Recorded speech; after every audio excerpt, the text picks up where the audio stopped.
नमस्कार दोस्तों, कैसे हैं आप लोग।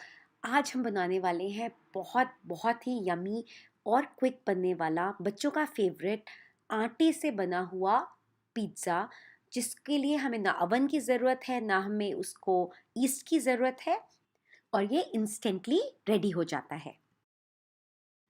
चैनल को सब्सक्राइब करने के लिए सब्सक्राइब बटन दबाएं और नोटिफिकेशन बेल को हिट करना बिल्कुल भी ना भूलें। तो हम देखते हैं हमें क्या करना है इसके लिए। सबसे पहले हमें पराठे के लिए डो तैयार करना है। तो नॉर्मल जो हमारा रोटी का आटा होता है, हर घर में रहता है, वही आटा हमें लेना है। कोई मैदे की ज़रूरत इसमें नहीं है। तो ये बहुत ही हेल्दी भी है और जब आपका बच्चा बोले आप इंस्टेंटली बना के उसके लिए रेडी कर सकते हैं। तो हमने उसमें थोड़ा सा नमक और 1 चम्मच तेल डाल दिया है। ये करीब 1 कटोरी मैंने आटा लिया है यहाँ पे और उसको पहले हमने मिक्स कर दिया।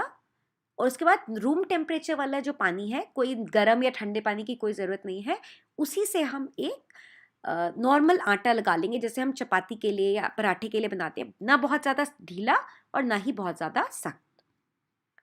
और अच्छी तरह से हमें इसे गूंथ लेना है ताकि ये बहुत ही इलास्टिक हो जाए।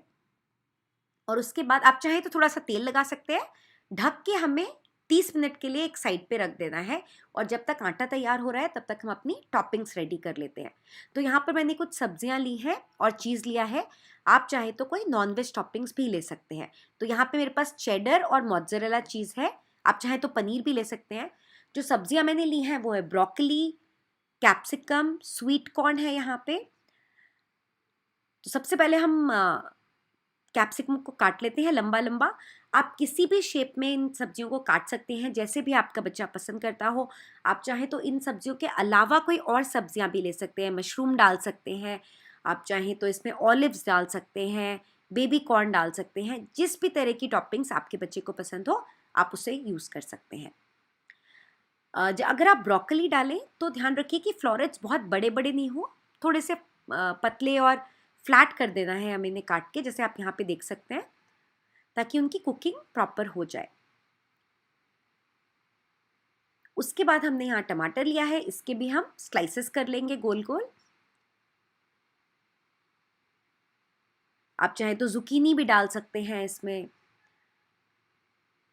तो ये, इसके अलावा ये चीज़ है हमारे लिए। एक पिज्ज़ा के लिए हमें जो सब्ज़ी चाहिए वो हमने तैयार करके यहाँ पे रख ली। ये टॉपिंग्स हमारी रेडी हो गई हैं। तो इनको अब हम अलग कर देंगे। अब हमारा आटा भी यहाँ पे तैयार हो चुका है। इसका हमें बड़ा पराठा, जैसे जितना बड़ा आपको पिज्ज़ा चाहिए उसके हिसाब से आप एक बड़ा गोला ले लीजिए। और हमें ध्यान ये रखना है कि इसको काफ़ी पतला हमें बेलना है क्योंकि ये थिन क्रस्ट पिज्ज़ा बनेगा। इसको बस नॉर्मल पराठे की तरह हमने सूखा आटा लगा के बेल लेना है। और जितना बड़ा आपको पिज्ज़ा चाहिए उस हिसाब से आप इसे बेल लीजिए। और थिकनेस जैसे हमारी चपाती होती है उससे थोड़ा मोटा, मतलब पराठे जैसा ही हमें इसे बेलना है। आप ये देख सकते हैं, ये हमारा बेस अब रेडी हो रहा है।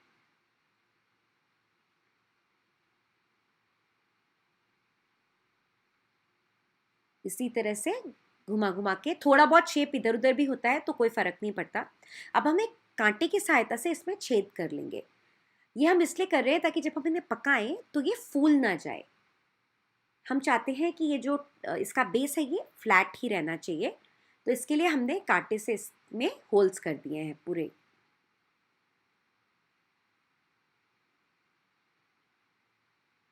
बस अब हमें एक तवा गरम कर लेना है। और जब वो गरम हो जाता है तब हम इसमें इसे पका लेंगे। और हमें इसको कम से कम 70 to 80% ही पकाना है, पूरी तरह से नहीं पकाना है। 1/3 पक जाए दैट इज इनफ। तो देखिए इसका रंग अभी नीचे से आपको दिख रहा है कि ये बदलने लगा है। तो पराठा पक रहा है। अब जैसे ही नीचे से पकने लगा हम इसे पलट के दूसरी तरफ से भी पका लेंगे।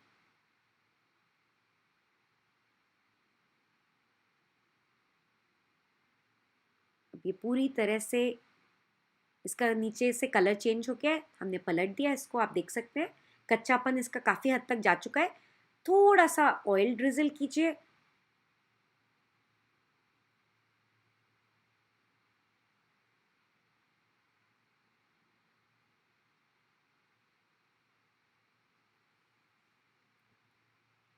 और दूसरी तरफ से भी हम पकने का वेट कर रहे हैं। इस तरफ हमने तेल लगा दिया है और अब दूसरी तरफ से भी हम पका लेंगे। यहाँ पे भी आप देख सकते हैं थोड़े थोड़े से ब्राउन स्पॉट्स पड़ने लगे हैं, मतलब ये काफ़ी हद तक पक गया है। बस इसी स्टेज पे हमें इसको हटा लेना है। तो बस दूसरी तरफ भी हमने थोड़ा सा तेल डाल दिया और अब हम इसकी हीट ऑफ करके इसको थोड़ी देर के लिए ठंडा होने देंगे और उसके बाद इसमें हम पिज़्ज़ा असेंबल करना शुरू करेंगे। तो जब ये आपका रेडी हो गया तो बस इसको आप 5 मिनट के लिए छोड़ दीजिए ऐसे ही, ताकि ये थोड़ा ठंडा हो जाए और उसके बाद फिर हम इसे असेंबल करना शुरू करते हैं। तो ये हमारा पराठा का जो बेस है ये बिल्कुल ठंडा हो गया है, अब बहुत ज़्यादा गर्म नहीं है। अब हम इस पर पिज़्ज़ा की टॉपिंग्स लगाना शुरू करते हैं। तो सबसे पहले हमने एक टमाटो केचप लिया है यहाँ पे, क्योंकि हम ये इंस्टेंट बना रहे हैं। तो अगर आपके पास पिज़्ज़ा सॉस नहीं है, आप बिल्कुल टमाटो केचप यूज़ कर सकते हैं जैसे मैं कर रही हूँ। नहीं तो आप पिज़्ज़ा सॉस भी बना के, या अगर आपके पास रेडीमेड है आप वो भी यूज़ कर सकते हैं। तो टमाटो केचप हमने स्प्रेड कर लिया।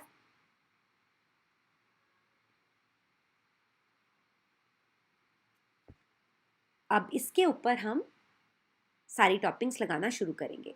तो सबसे पहले हमने कुछ जो मिक्स्ड हर्ब्स हैं, जो भी आपको सबसे अच्छे टेस्ट लगते हैं, ओरेगनो या जैसे मैंने मिक्स्ड हर्ब्स यूज़ किए हैं आप वो भी कर सकते हैं। अगर आपके पास फ्रेश बेसल है आप वो यूज़ कीजिए, उसका तो स्वाद और भी अच्छा आएगा। तो अब हम इसके ऊपर अपनी टॉपिंग्स, वेजिटेबल टॉपिंग शुरू करें। तो सबसे पहले हमने टमाटर की स्लाइसेस लगा दी हैं यहाँ पे।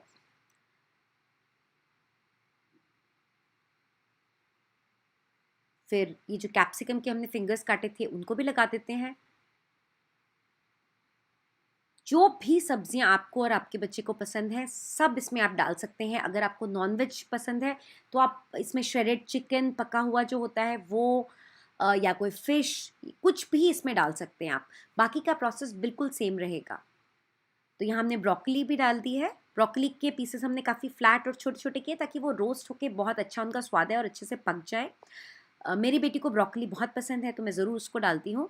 और फिर हमने स्वीट कॉर्न्स डाल दिए हैं यहाँ पे। अगर आपके बच्चे को मशरूम्स और ऑलिव्स पसंद है तो उनका भी स्वाद इस पे बहुत अच्छा आएगा।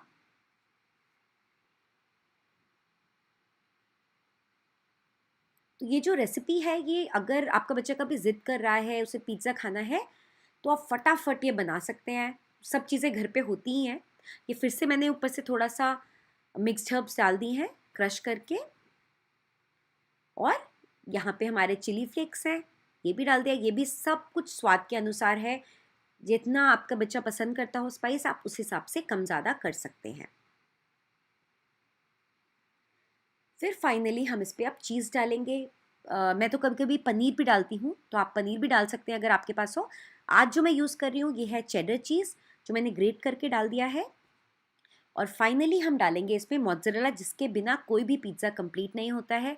तो मोज़रेला को ग्रेट करने की ज़रूरत नहीं है, हाथ से ही तोड़ तोड़ के आप हर तरफ उसके टुकड़े रख दीजिए। और जब वो मेल्ट होगा तो उसी का मज़ा आता है, जब वो स्ट्रेच होके स्ट्रिंगी चीज़ मिलता है पिज़्ज़ा पे। तो जितना आपको चाहिए आप बिल्कुल खुद दिल खोल के आप इसमें मोज़रेला चीज़ डाल सकते हैं। तो अब बिल्कुल रेडी हो गया। हमें इसे पकाना होगा बहुत ही हल्की हीट पे, जो लोएस्ट आपकी सेटिंग है उसके ऊपर आपको इसे पकाना है, क्योंकि हमें अवन में नहीं डाल रहे हैं। अगर आप चाहें तो इसको अवन में भी ट्रांसफ़र कर सकते हैं, वो मैं आपको बता दूंगी कैसे। तो अगर आपको स्टोव टॉप पे पकाना है तो आप बिल्कुल स्लोएस्ट हीट कर दीजिए।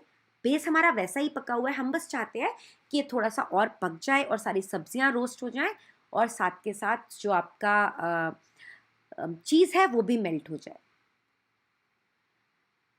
अवन में ये और अच्छा बन के आता है, लेकिन अगर आपके पास अवन नहीं है तो आप इस तरह भी कर सकते हैं, इसका भी स्वाद बहुत अच्छा आता है। तो कम से कम 10 से 12 मिनट, उसके बाद आप चेक कर लीजिए, ज़रूरत है तो 2-3 मिनट और कर दीजिए और बिल्कुल ये रेडी हो जाएगा। अगर आप ओवन में करते हैं तो इसको ओवन की बेकिंग ट्रे पे रख दीजिए और 10 से 15 मिनट 180 डिग्री सेल्सियस पे एक प्री हीटेड ओवन पे आपको इसे रखना होगा। तो ये देखिए बिल्कुल हमारा चीज़ तैयार हो चुका है, पिज़्ज़ा तैयार हो चुका है, नीचे से भी बिल्कुल नहीं लगा है, बहुत अच्छा ब्राउनिंग हो गई है, चीज़ मेल्ट हो गया है।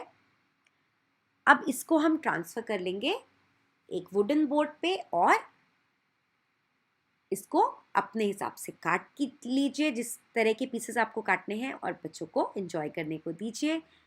एक पिज़्ज़ा कटर की मदद से इसको बिल्कुल हमने 4 पीसेस में काट दिया है, क्योंकि ये बहुत बड़ा पिज़्ज़ा नहीं है, सिंगल सर्विंग है। और अगर आपने ये बच्चे को दे दिया तो फिर ये फुल मील है। इसमें आपका आपने पराठा भी खिला दिया, सब्जियां खिला दी, चीज़ खिला दिया, एक कंप्लीट मील है। बच्चे भी खुश, आप भी खुश। तो आशा है ये रेसिपी आप ज़रूर ट्राई करेंगे घर में और बच्चों को तो ज़रूर पसंद आएगी, आई कैन गारंटी दैट। तो अगर ये वीडियो आपको अच्छा लगा है तो ज़रूर वीडियो को लाइक कीजिए, चैनल को सब्सक्राइब कीजिए और ज़रूर हमें बताइए कि आपको और क्या देखना है। और ये वीडियो उन सब के लिए है जो हमने कंप्लेन कर रहे थे कि ज़्यादातर वीडियोस छोटे बच्चों के लिए होते हैं। तो ये सारे स्कूल गोइंग जो बच्चों की मदर्स हैं उनके लिए वीडियो है। Thank you so much for watching. Bye bye.